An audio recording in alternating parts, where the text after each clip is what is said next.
Gente, mais uma vez, um novo programa e com muita alegria eu vou mostrar para vocês uma novidade, porque conhecido por pouquíssimas pessoas. Eu vou mostrar para vocês o Museu do Cotidiano. Guardem bem esse nome, porque quem nunca ouviu falar, da agora para frente vai ouvir falar várias vezes. É um recorte da nossa história. Uma visita ao museu é como se a gente tivesse uma visão do mundo nos... Quantos anos passados, Antônio Carlos? Principalmente do pós-guerra, de 1945 para cá. Esse aqui é o Antônio Carlos, que é o proprietário desse museu e de toda essa história, que ele, com o passar do tempo, foi armazenando e formando esse acervo que não tem nem palavras, de tão grande, de tão especial. É inusitado, é uma surpresa cada peça que você olha. E hoje nós começamos aqui por locais específicos. Estamos aqui no... Gravurada. Gravurada. E depois vamos passar para o Cadeirada. Gravurada porque o recinto aqui, aonde ele tem uma coleção de gravuras fenomenal. Eu vou tentar mostrar um pouco para vocês, mas antes, claro, eu vou passar para ele se apresentar e contar um pouco da história desse museu para nós. Vamos lá. Bom, meu nome é Antônio Carlos Figueiredo, eu nasci em Ouro Preto, há muito tempo atrás, o que fica quase que inconfessável. Que ótimo. Eu sou deseconomista, trabalhei na minha profissão 22 anos, mas desde criança o pensamento é fazer um trabalho voltado para os objetos do cotidiano. Tanto é assim que o primeiro objeto que eu prestei atenção foi na mamadeira, que eu sou o oitavo de uma família de 9, de Ouro Preto. E as crianças naquela época amamentavam no seio, certo? Uhum. E durante muito tempo, às vezes até 4 anos por aí, e eu vi surgir de repente na minha frente uma mamadeira, mas não era uma mamadeira como a gente sabe ou vê hoje em dia. Era uma garrafa de Guaraná, Antártica, com um bicão vermelho. Encaixado. E aquilo me chamou a atenção aos 4 anos. De lá para cá, a coisa foi se encaminhando aí por toda a vida, e a partir de 87, quando eu inaugurei a galeria, a Matiz Arte Galeria, na Savassi, eu comecei a prestar mais atenção nos objetos. Alguns que eu já tinha guardado de antes, e a partir daquele momento eu comecei a procurar objetos do cotidiano. O foco é esse. Ou seja, não tem nada a ver com antiguidades, certo? E não tem nada a ver com colecionismo. Sim, nada, não precisa precioso. Não, inclusive eu inventei o termo para me autoclassificar. Eu sou objeteiro, eu procuro objetos do cotidiano. Gente, gravurada está aqui explícito, né? Estão todas organizadas, numeradas, de um jeito que você pode manusear para escolher, né? E aqui, qual artista que é esse aqui? São vários artistas, Iberê Camargo, Ciron Franco, Tomi Otaki, tá. Então, Amilcar de Castro. Uma diversidade. Eu vi uma pilha ali, achei que eles eram todos do Amilcar. Aqueles são todos do Amilcar. Aqui a gente entrando, a gente tem um móvel próprio para isso, né? Que é um móvel todo, que também está todo numerado aqui, só para vocês verem o nível dessa coleção aqui. Aqui nós temos alguns emoldurados aqui do Amilcar, trabalhos bem pequenos, mas bem significativos, porque são bem a marca registrada. Todos do fim da década de 80 e início de 90. Ok. E aqui, gente, nesse contexto, a gente tem um pouco da cadeirada. E eu perguntei para ele e ele me falou que gosta mais das cadeiras anônimas. Então eu vou mostrar esse primeiro aqui exemplar para vocês, que é muito interessante porque ele tem uma proporção completamente estranha às cadeiras normais, né? Ele não tem nem a altura de cadeira, nem a altura de um banco de bar. Muito interessante.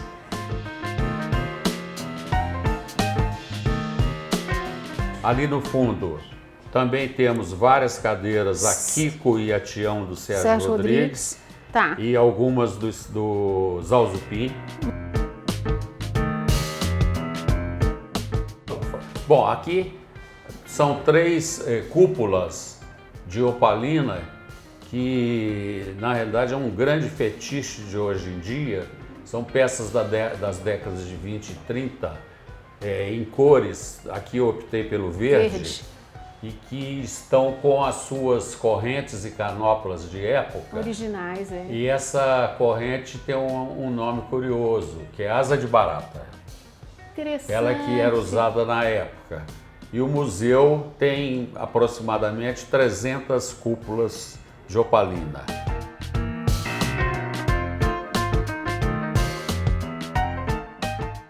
Nós estamos aqui na cadeirada e a organização aqui é um pouco precária, então é difícil da gente mostrar.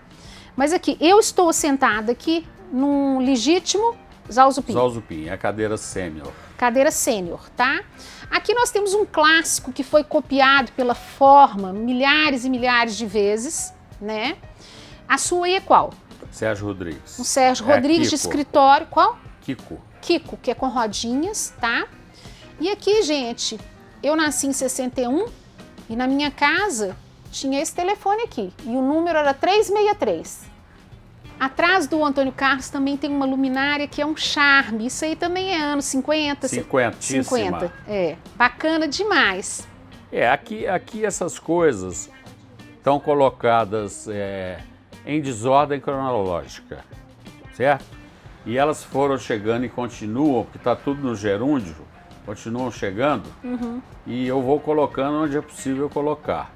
Quando alguma pessoa, quando eu preciso de mostrar para alguma pessoa e tal, eu tenho um rapaz que me atende, que não aleatoriamente, eu o chamo de Santo Expedito, é o santo das causas impossíveis. Achar que... E ele vem aqui e encontra as cadeiras que eu você procuro. Precisa. Muito bom. É causas impossíveis mesmo. E isso aqui está aqui num ponto simpático da cidade, que é na Cristóvão Colombo, na Savassi, fácil de vir. E eu recebo visitas agendadas em função do que eu chamo de cadeirada, que são cadeiras de design reconhecido, nacional ou internacional, e as cadeiras que são o xodó pessoal, que são as cadeiras anônimas.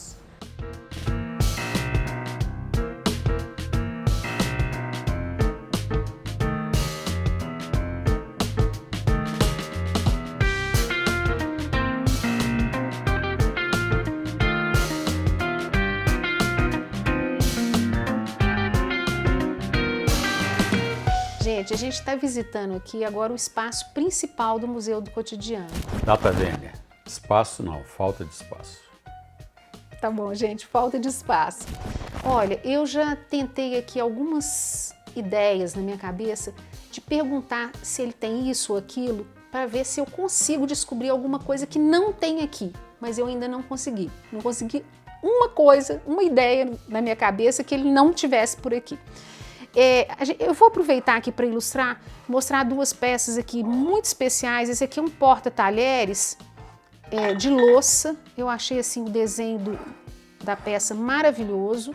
Aqui também é uma gelo, né? Como é que a gente chama? Um balde de gelo. Esse é da década de 70, já é o acrílico. Todo de acrílico, né? Quer dizer, uma coisa bem assim, diferente. O ambiente que nós estamos aqui é a cozinha dele, então eu queria que ele, vou dar a palavra para ele, né, gente, porque aqui eu não tenho muito o que falar, que ele falasse aqui um pouco sobre a cozinha. Vamos lá. É o seguinte, eu comecei de uns tempos a essa parte a setorizar um pouco das peças do acervo do museu. E aqui nessa sala, que muitos chamam de espaço, que eu chamo de falta de espaço, como eu disse, eu estou desenvolvendo o tema relacionado não só à cozinha, mas aos bares também. Então eu consegui comprar num ferro velho, por acaso, umas gôndolas que podem ser vistas na parede já, porque já estou nesse processo, umas gôndolas do supermercado BH, que foram descartadas. E é exatamente nesse sentido que eu trabalho, que é navegar contra a obsolescência. Então eu encontrei 2 quilômetros de prateleiras que saíram do supermercado BH, que me contaram que os supermercados, não só ele, mas todos os outros, não reformam gôndolas, eles trocam na madrugada. E descartam isso para o ferro velho que vende no peso. Metal. Para vocês terem uma ideia, eu comprei 2 quilômetros a R$500. Eu tenho também, porque isso é um fetiche mineiro, mais mineiro do que brasileiro até, que são os sinos de ferrovia. Porque além da fala de se dizer sempre trem, o tema trem, estação, é recorrente na memória do mineiro. E aqui nós temos uma seleção de sinos de estação, com um no centro que eu comprei da estação de Divinópolis. E o que me impressionou quando eu comprei no leilão feito lá, é que ninguém de Divinópolis se interessou por ele, apesar de estar escrito Estação Ferroviária de Divinópolis. Ou seja, as pessoas e as instituições, infelizmente, descartam com muita facilidade o que tem, em função de os motivos são os mais diversos. Mas eu noto no meu dia a dia, no garimpo que faço, que a partir da segunda geração, as pessoas não valorizam, não dão valor ao que tem, descartam, por vários motivos, porque não trazem uma memória afetiva positiva, ou porque já não tem mais a função inicial e que outros, foram sucedidos por outros, como por exemplo, eu tenho aqui o primeiro celular que falou no Brasil, que era da Motorola, que eu vou mostrar. Ele chegou em Belo Horizonte em dezembro de 1990. Ele é o Motorola One. E às vezes quando eu mostro para as pessoas jovens, eles às vezes não sabem nem do que se trata.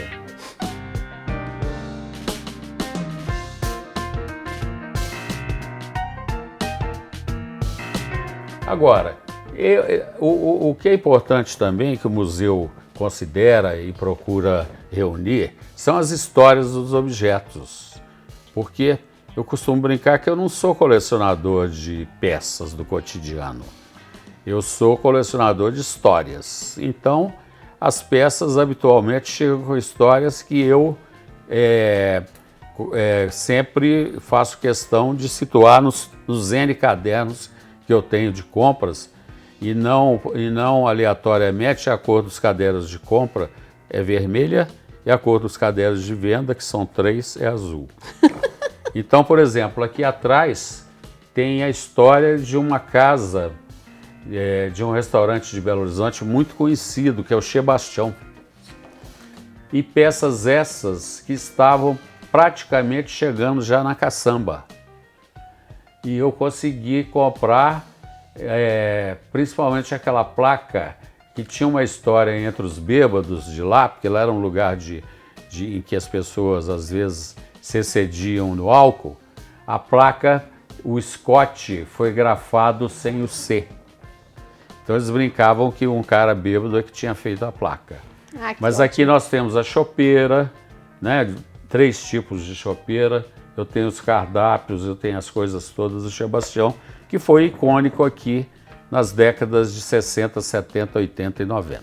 Aqui, à minha esquerda, tem um objeto que nesse momento eu estou revendo e que tem, porque às vezes eu esqueço de determinadas peças e porque ficam mais ou menos habitual ao olhar e eu não me lembro de focalizar. Mas isso aqui foi muito curioso.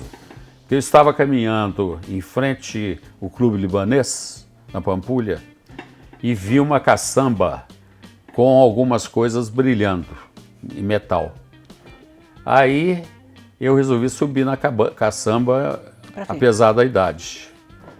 E essas coisas estavam separadas. Eu recolhi, tive que pegar um táxi de volta para cá e trouxe e fui decodificar. O que seria? Isso é impressionante, isso é dos tuaregues. Eles viajavam nos camelos e usavam esse latão, cobre estanhado, certo? E aqui eles faziam o fogareiro com óleo de baleia. Colocavam os gravetos para fazer o fogo, né? Para dar distância do recipiente, que eram esses aqui. E isso aqui se tornava prato. Cada uma com sua tampa. E fazia o cozimento de alguma coisa aqui. Muito interessante. Bom, o importante é que tem gravado nas panelas o tipo de uso para elas. Eu fiz uma tradução de árabe mostrando a função de cada uma delas.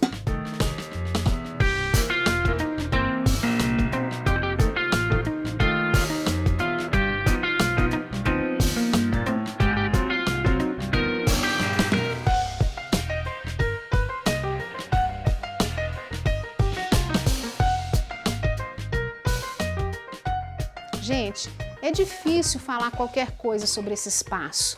Falta de espaço. Falta de espaço. A gente fica extasiado, porque cada lugar que a gente olha é uma memória realmente. Para mim, então, na minha fase, que muita coisa já não pertence mais ao nosso cotidiano, mas que pertenceu ao meu no passado, isso é fantástico. O Eduardo deve ter focalizado aí as coleções de chaveiros, que eram coisas muito habituais numa época, há uns anos, uns bons anos atrás. E agora eu olhei aqui para um outro lado e vi uma coisa que assim não tinha visto ainda, mas que me deu uma recordação excelente, que é um tabuleiro de pirulito, que é uma coisa fantástica, que vendia na porta da minha escola. Uma matraca, que também era uma coisa que para vender, por exemplo... E o balé de cinema. Exatamente.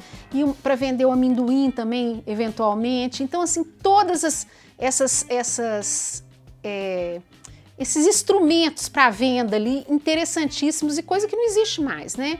Eu queria passar agora aqui para o Antônio Carlos, para ele falar para a gente qual que é o futuro desse espaço, o que ele pensa para isso. Ele já falou que está sendo feita uma organização, mas como é que seria para visitar aqui, para vocês se inteirarem de como é que funciona o espaço, a falta de espaço, desculpa. Vamos lá, aprendi, vamos Entendeu? lá. Bom, o que ocorre é o seguinte, que as coisas, eu costumo dizer que as coisas começaram nesse local aqui, os objetos, mais ou menos como um funil, só que invertido. Eu comecei pela parte mais fina e a coisa está crescendo. Então, eu tive a sorte de ter um reconhecimento que me sensibilizou muito, que foram 2 mestrados já concluídos na UFMG sobre o Museu do Cotidiano. Um deles com a Isabela Vetti, que é uma arquiteta brilhante, minha amiga, que acompanha o museu já há muitos anos. A Marcela Teófilo fez um outro com os podcasts, ela é professora de filosofia. Então a visibilidade do museu cresceu muito na área acadêmica e também, de uma maneira ou de outra, as pessoas vão dizendo, e eu comecei a postar no Facebook e no Instagram, então começou a crescer e eu tenho recebido visitas mesmo nessa fase de organização. Eu costumo dizer que ainda está no gerúndio, eu estou fazendo, eu estou organizando. E eu tive uma surpresa recente, há menos de 10 dias, de ser convidado oficialmente pelo Circuito Cultural da Praça da Liberdade para que o meu museu integre o circuito, certo? Em breve. Eu estou estudando ainda esse formato, essa logística, como vai ser, porque são muitas peças. Eu tenho isso anotado nos cadernos de compra, onde eu sempre marco as histórias, o dia que eu comprei, valores, etc. Eu já passei de 100 mil peças. Isso assusta um pouco, mas se vocês considerarem que um palito é uma peça, não é? E um automóvel é uma peça, nesse intervalo aí, são N peças do cotidiano. Eu não sou antiquário, eu não sou colecionador, aliás, detesto a palavra colecionador, que não é o meu caso, e eu tive que criar o termo para uma autodefinição. Eu sou objeteiro, então eu procuro objetos do cotidiano, certo?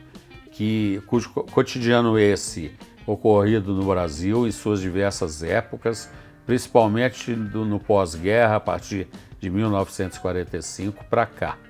Então, eu disponibilizo esses objetos e costumo brincar que eu não trabalho com objetos muito simples. Eu não trabalho com objetos decorativos. Eu trabalho com objetos decolativos. Ou seja, o que está sendo feito aqui agora pela Vênica, pelo Eduardo, pela Natália, é uma decolagem. A partir dos objetos, eles estão fazendo o trabalho deles, seja filmando, fotografando e discorrendo sobre o trabalho do museu. Então, é um trabalho que eu faço com o maior prazer, que é muito simples de ser entendido, porque é um binômio de sonho e trabalho, e não tem hora para terminar.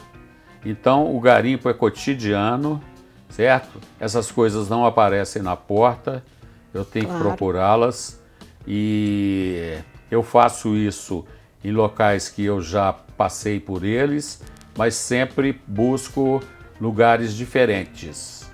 E uma mania recente, que inclusive foi marcado no trabalho da Isabela, no mestrado dela, que são as derivas.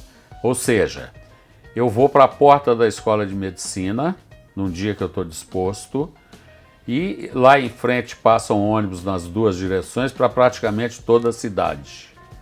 Eu espero, por mera intuição, passar um ônibus qualquer sem que eu olhe a placa, subo no ônibus e vou até um determinado lugar que eu escolho a partir do maior fluxo de descida do ônibus, porque eu sei que ali é que eu vou ver o maior número de coisas.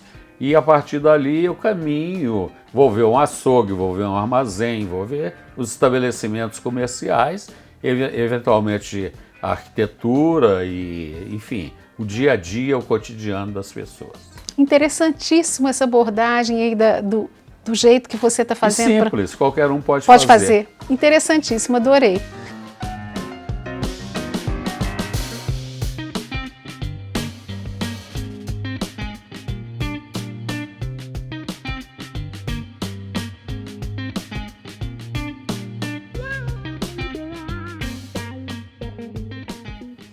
Gente, eu estou aqui através da Vênica Casa, né, que eu não posso esquecer disso, que está me proporcionando esse privilégio de fazer esses encontros maravilhosos e de conhecer pessoas interessantíssimas e suas ideias, e suas vidas, e suas casas, e seus espaços sem espaços.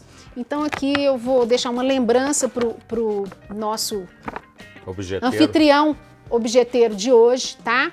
E eu não sei se ele vai encaixar isso por aqui ou se ele vai levar... Eu vou falar para ele levar para a esposa dele de presente, que eu tô achando melhor. Vamos ver. Vê o que você acha. Só a caixa e a embalagem já é muito legal, então, né? Então abre aí pra gente ver. Vamos ver o que você acha.